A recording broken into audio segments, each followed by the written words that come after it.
Hello, Marcel with IrnieracingNews, continuing on the subject of using electricity, talking about emissions, talking about the government's 2030 agenda for 50% automobiles, reduce emissions for all the farmers, pretty much cutting off our food supply and taking our land.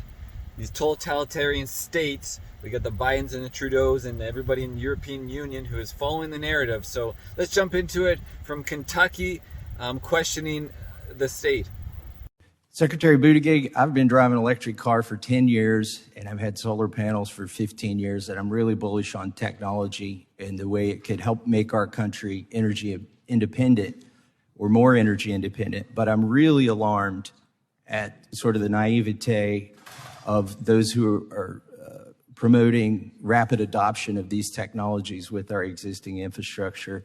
President Biden signed a non-binding executive order stating that 50% of vehicles sold in the United States should be electric by 2030. Do you support that?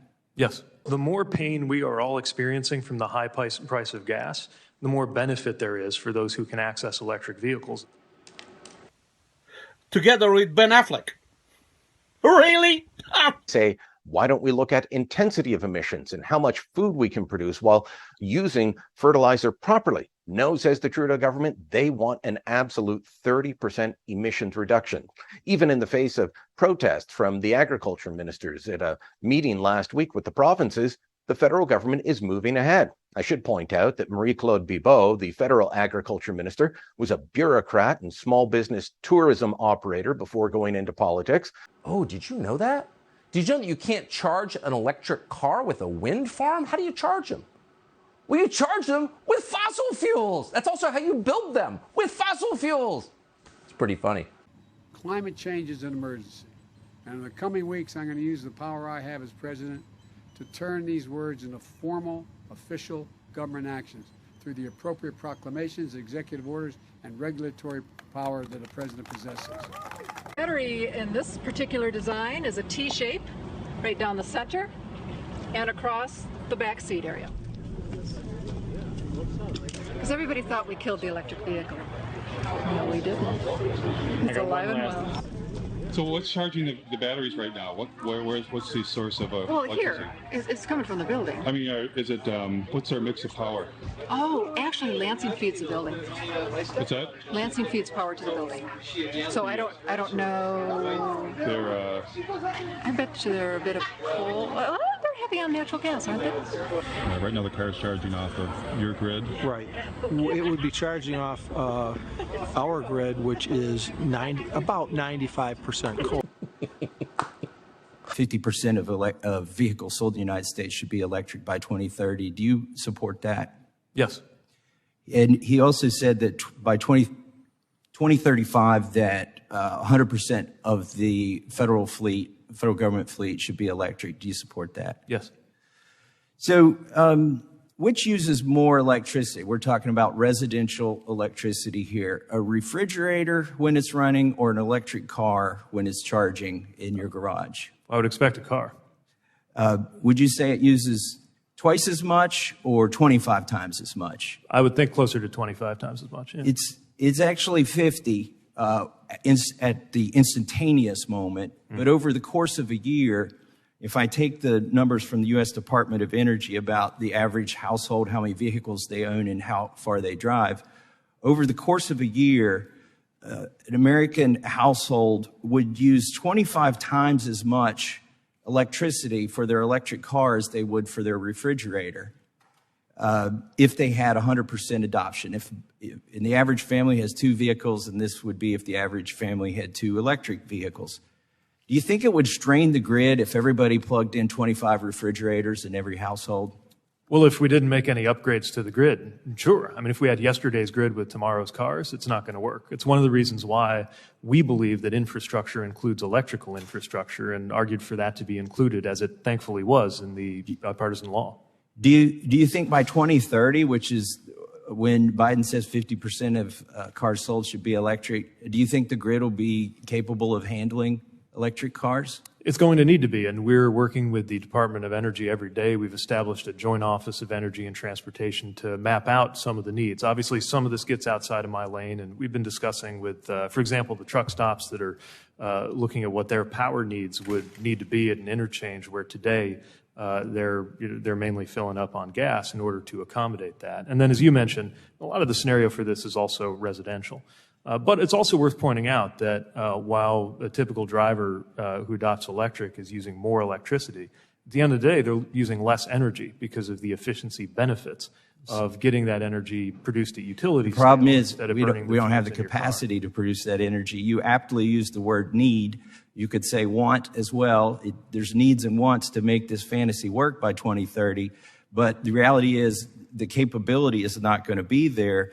The average household uses 17% of their electricity for air conditioning. And that would mean the average household uses 1,870 kilowatt hours per year for air conditioning. If that average household plugged in electric cars, do you know how much more electricity they would use in comparison to the air conditioning that air conditions their whole house? No, but again, I would emphasize it will be less. Let me help you with that first before we go on, because the numbers are important. It would take 4 times as much electricity to charge the average household's cars as the average household uses on air conditioning. Do you think that could be? So if we reach the goal by 2030 that Biden has of 50% adoption instead of 100% adoption, that means the average household would use twice as much electricity charging one of their cars as they would use for all of the air conditioning that they use for the entire year. Do you think this could contribute to rolling blackouts and brownouts in areas of the country where air conditioning is basically considered essential?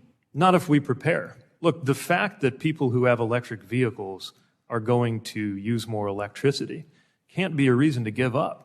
The idea that America is inferior to the other countries that have figured this out just doesn't sit well with us in administration, and that's why we're investing in a better grid. In the time that I have left, let me say, I'm not saying we shouldn't prepare. I told you at the beginning of this, I'm bullish on this technology, but the numbers and the rate of adoption has been developed using political science, not engineering. They're impractical, and if we blindly follow these goals that Biden has set out, it will cause pain and suffering. But what we know is that we will end up with many more unemployed, and particularly also people in the gray economy, which are not counted for, who lose their jobs. So we will see definitively a lot of anger already now, but probably increased by the end of the year, because this crisis will be with us until we really have found a remedy.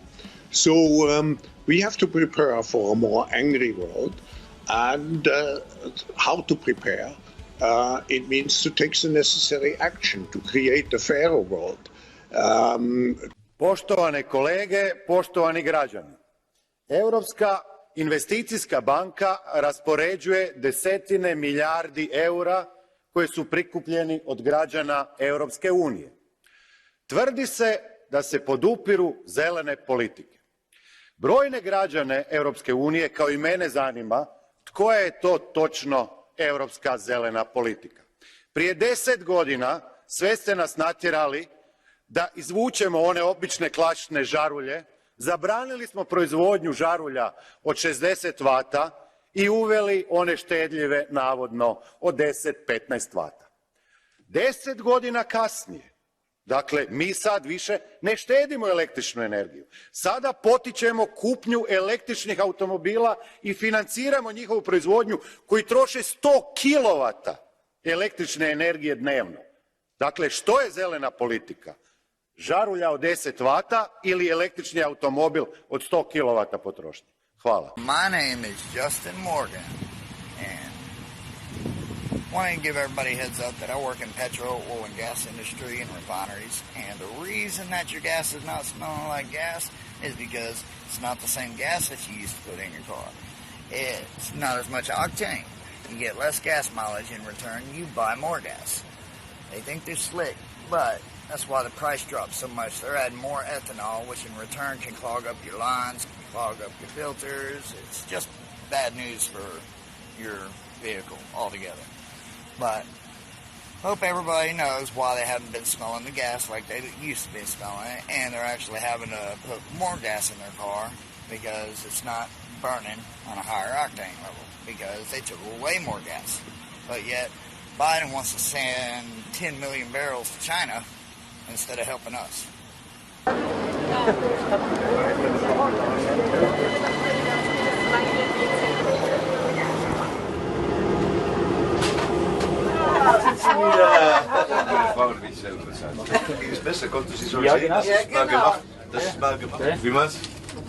While the people that actually run the agriculture ministries in Ontario, Saskatchewan, Alberta, and elsewhere, they were successful farmers and ranchers.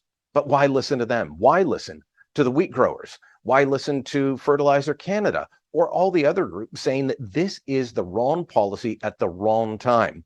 The Trudeau government has their green blinders on. They're moving ahead with their goal of net zero by 2050. They're moving ahead with their idea that by 2030, we're going to slash emissions, even if it means less food for farmers, less food for you, and higher prices for you.